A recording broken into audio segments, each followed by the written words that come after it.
Olá, eu sou Ricardo Luba, sou ginecologista obstetra, especialista em reprodução assistida e toda semana a gente publica um filme aqui no nosso canal com algum assunto relacionado à fertilidade, saúde feminina, gestação, estilo de vida. E hoje eu vou conversar principalmente com você que está grávida e que deve se atentar a uma questão principal, que é o risco de trabalho de parto prematuro.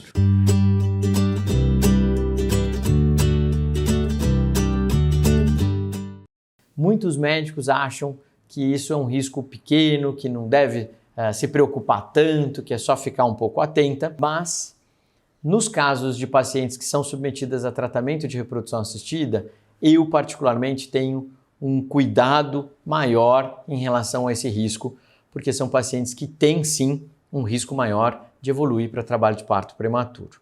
E aí você vai me perguntar, mas por quê, né? Por que é isso? O que é o trabalho de parto prematuro? Então, o trabalho de parto prematuro é aquele trabalho de parto que normalmente evolui antes das 37 semanas. Ele é um pouco confundido com algumas outras situações que eu vou colocar hoje aqui, e ele pode ser avaliado e ele pode ser diagnosticado antes, em alguns casos, não todos, né? Tem horas que de repente o paciente entra em trabalho de parto franco, a gente consegue segurar um pouquinho para melhorar as situações e as condições clínicas desse bebê, mas se a gente começa a perceber que isso vai acontecer, a gente tem um cuidado maior. A primeira coisa importante é o trabalho de parto prematuro mesmo, esse é mais difícil da gente prever, esse é mais difícil da gente evitar.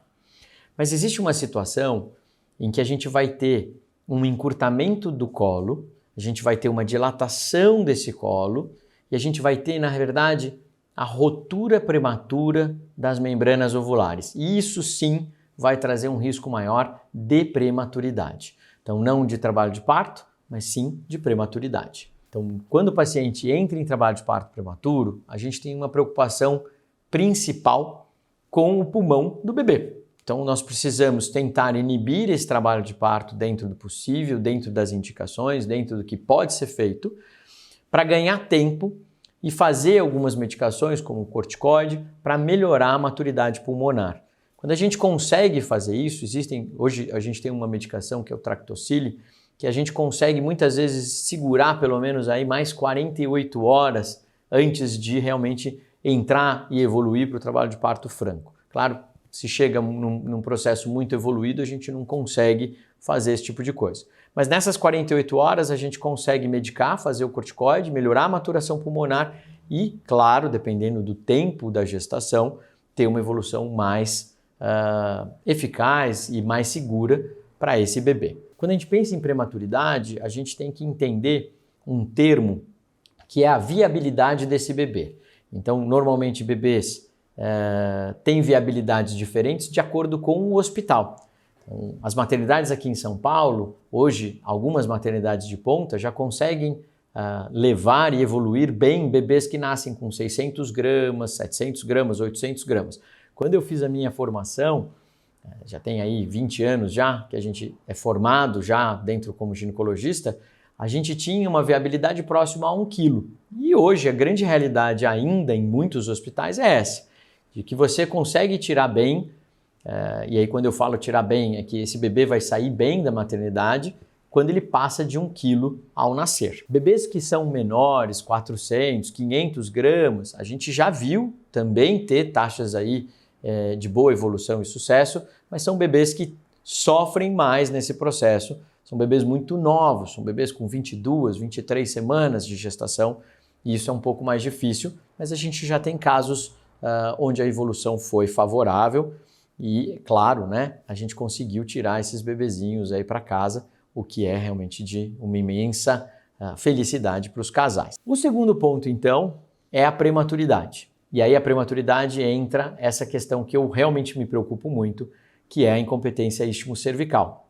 A incompetência istmo-cervical é esse encurtamento, essa dilatação do colo, e quando você faz o diagnóstico, normalmente a bolsa, né, ela já está na vagina, ela já está pronta para romper ou já rompeu. E aí você espera esse paciente entrar em trabalho de parto, porque bolsa rota você não pode inibir trabalho de parto, e aí você espera com muito cuidado e torcendo para não ter nem infecção desse bebê e que ele também não evolua para ganhar mais tempo, melhorar a maturidade pulmonar, seguir com o desenvolvimento do bebê. A incompetência isquiocervical, ela pode ser prevista pela medida do colo. Então você vai, durante os ultrassons que você vai fazendo na gestação, você vai fazendo essa medida. E de maneira geral, o colo menor que 3 centímetros indica um risco maior de você evoluir para incompetência isquiocervical. E quem que é o paciente que você tem que tomar cuidado? É o paciente que teve manipulação no colo. Então, pacientes que tiveram, por exemplo, HPV, que precisaram fazer cirurgias mais extensas para extirpar lesões no colo do útero, a gente chama isso de conização. Pacientes que foram submetidas a muitas esteroscopias, principalmente esteroscopias cirúrgicas, onde a gente faz a dilatação mecânica do colo para tirar pólipo, para tirar mioma, para cuidar da cavidade, para avaliar se tem endometrite. Essas pacientes têm risco maior de evoluir com incompetência isquiocervical.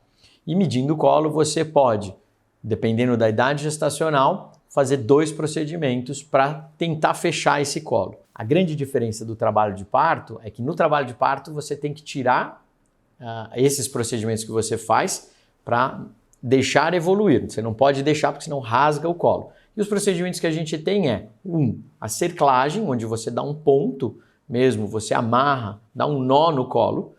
E a outra chama-se pessário. É como se fosse um lacre que você passa o colo do útero por dentro e aí aquele colo fica ali paradinho, fechado. Se você não entrar em trabalho de parto, isso geralmente vai muito bem, a gente tem bastante experiência aqui na clínica, em evoluir, a gente acaba salvando muitas crianças com isso. Pacientes de risco também são gestação gemelar, a gente tem que tomar cuidado. Então, o gemelar aumenta o risco de prematuridade não só pela incompetência isquiocervical, mas por uma evolução natural, o útero fica muito grande e aí uma hora a gente tem que fazer nascer. E aí a gente toma muito cuidado com isso. Outra coisa importante para se preocupar, a anemia e a dosagem de vitamina D. A vitamina D é extremamente importante, a gente tem visto que níveis na gestação próximos a 50 diminuem o risco de prematuridade e níveis abaixo ou muito baixos aumentam sim o risco de prematuridade. E o pior, acho que a pior consequência da prematuridade é o que isso pode trazer de prejuízo para a saúde do nosso bebê e, claro, para a mãe. Então, uma prematuridade extrema pode acabar não evoluindo de uma maneira bacana, pode acabar com óbito, né, por hemorragia, por infecção desse bebê, um bebezinho muito pequeno, e a gente, óbvio, que não quer que esse tipo de situação aconteça com ninguém. Então, sobre o assunto da prematuridade, a gente foi falar um pouco sobre como evitar o trabalho de parto. Pacientes que têm colo pequeno, pacientes que têm história de parto prematuro devem fazer repouso, mas a gente consegue prever um pouquinho a incompetência isquiocervical e quem já tem história de trabalho de parto prematuro deve fazer mais repouso. A gente pode usar a progesterona para tentar melhorar e relaxar um pouco mais a atividade uterina. Existem algumas medicações que foram feitas tentando diminuir essas contrações, que não têm uma ação tão eficaz, mas ainda são utilizadas também. Então, se você sente dor, se você está grávida, se você tem história de prematuridade, se você conhece alguém que teve história, manda esse vídeo para ela, compartilhe com quem você acha que pode aproveitar o conteúdo. Se você tem dúvidas, deixe nos comentários e muito obrigado.